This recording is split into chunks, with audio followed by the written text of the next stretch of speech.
ડાકોર ખાતે જન્માષ્ટમીની મધ્યરાત્રિથી ડાકોરમાં વરસાદ શરૂ થયો છે। યાત્રાધામ ડાકોરમાં મધ્યરાત્રિથી જ જોરદાર વરસાદ વરસી રહ્યો છે। સવારના 4 વાગ્યાથી 3 ઇંચ વરસાદ પડી ગયો। મંદિરના પગથિયા 3 ફૂટ સુધી ડૂબી ગયા છે। બહારથી આવતા વૈષ્ણવો આનંદ થયા હતા।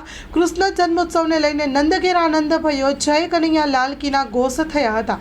Story report by Tapan Patel Kheda. મારું નામ ગૌરવ સેલર છે। હું સુરતથી આવું છું, સુરત નાંદેડથી। જન્માષ્ટમી પર્વ ઉજવાઈ રહ્યો છે યાત્રાધામ ડાકોરમાં, કેવું લાગી રહ્યું છે?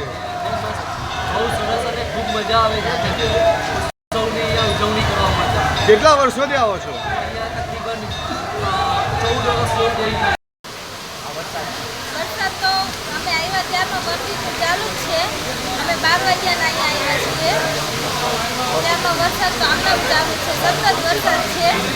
મંગળ આરતીના દર્શન કરવા જોડે સાથે આવ્યા છે, ફેમિલી સાથે બધા આવ્યા છે, બાળકો સાથે આવ્યા છે। આવા ધોધમાર વરસાદમાં પણ ઓળથી આવીએ છીએ। શાહ હેમંતભાઈ બોલું છું।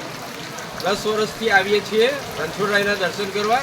શ્રાવણ માસ પૂરો આવીએ છીએ અને આજે જન્માષ્ટમીનો પાવન ધર્મ છે અને રાજા રણછોડ હાજર થઈ ગયા છે અને આજે જન્માષ્ટમીના પર્વ પર આખું ડાકોર તરબોળ થઈ ગયું છે વરસાદથી।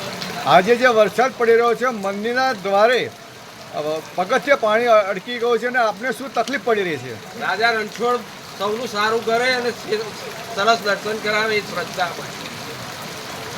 ખેડૂત પુત્રોને કેવું છે? ધરતીપુત્રો માટે સારા સમાચાર છે, ખુશીના। દરેકના સમૂહ રાજા રણછોડની મહેરબાની થાય એવી ભક્તિ બધોની પરવડે।